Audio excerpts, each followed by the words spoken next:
ఇప్పుడైతే మనం గిరి ప్రదక్షిణకి అయితే స్టార్ట్ అయ్యాము. ఫస్ట్ ఇక్కడ పూజ చేసుకొని దేవుని ముక్కొని ఇంకా స్టార్ట్ అయిపోదాం.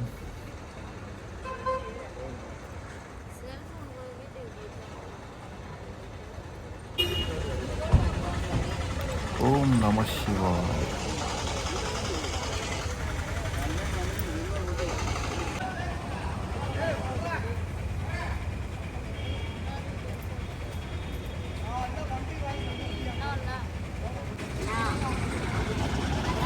ఇప్పుడు గుడి దగ్గర నుంచి లెఫ్ట్ సైడ్కి అయితే స్టార్ట్ అవ్వాలి. ఇక కనపడుతుంది కదా తేరు, అక్కడి నుంచి వెళ్తే ఫస్ట్ వచ్చేది ఇంద్రలింగం.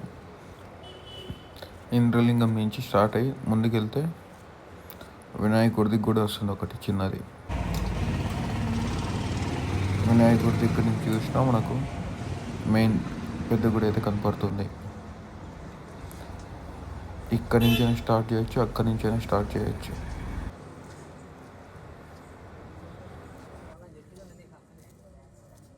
మొత్తం మనం 14 కిలోమీటర్స్ వాక్ చేయాలి. మేమైతే ఇంకా 12:30కి అయితే స్టార్ట్ అయినాము. అగ్నిలింగం ఇది.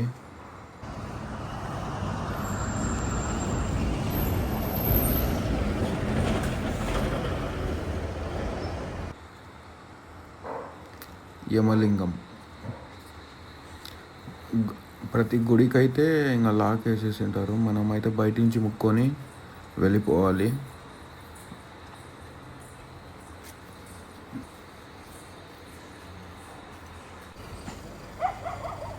క్లైమేట్ అయితే ఫుల్ చల్లగా ఉంది. ఇప్పుడు నైట్ టైం ఎందుకు స్టార్ట్ చేసినామంటే మార్నింగ్ వచ్చేసి ఇంకా ఎండ ఫుల్గా ఉంటుంది, తర్వాత వెహికల్స్ తిరుగుతుంటాయి. అందుకని ఇప్పుడు నైట్ అయితే చాలా బెస్ట్ అని మేము ఇంకా 12:30కి స్టార్ట్ అయిపోయాము.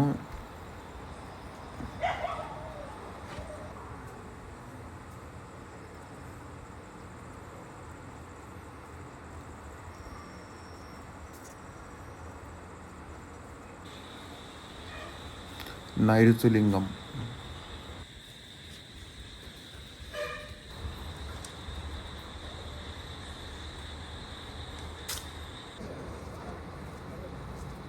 సూర్యలింగం. వరుణలింగం.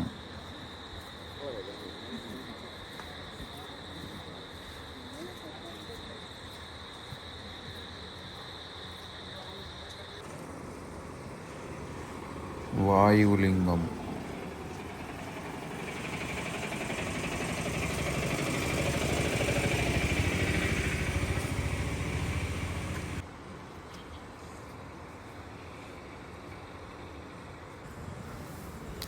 ఇక్కడైతే ఫుల్ సెక్యూర్గా అయితే ఉంది. అసలు సింగిల్గా వెళ్ళే వాళ్ళకి కూడా ఇబ్బంది అయితే ఏముండదు. చాలా పీస్ఫుల్గా అయితే ఉంది ఇక్కడ.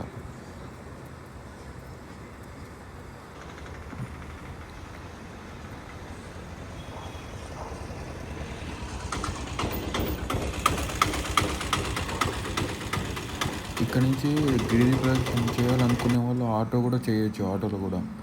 ఇది చంద్రలింగం.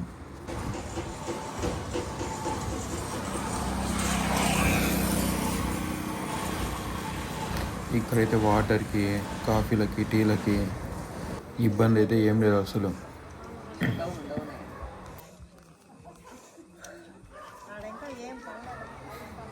ఇది కుబేరలింగం.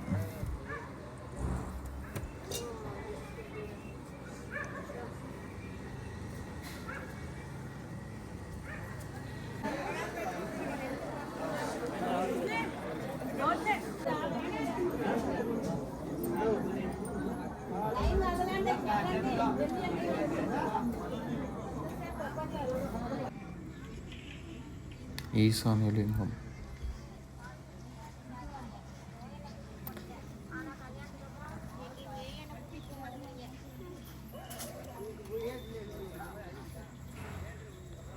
వెళ్ళిన చోట ప్రతి చోట ఇంకా బయట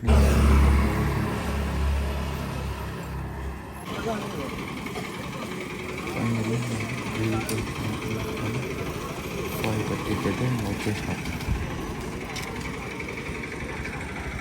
ఎక్కడ స్టార్ట్ చేసినామో అక్కడికి వచ్చి స్టాప్ చేయాలి.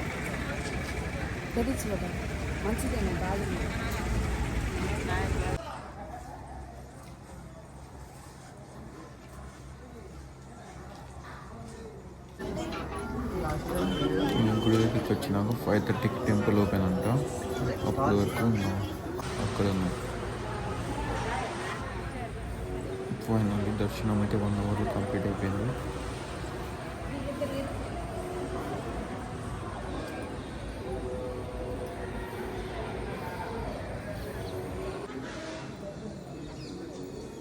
వాళ్ళు కూడా మన సైడ్ వచ్చింది దర్శనం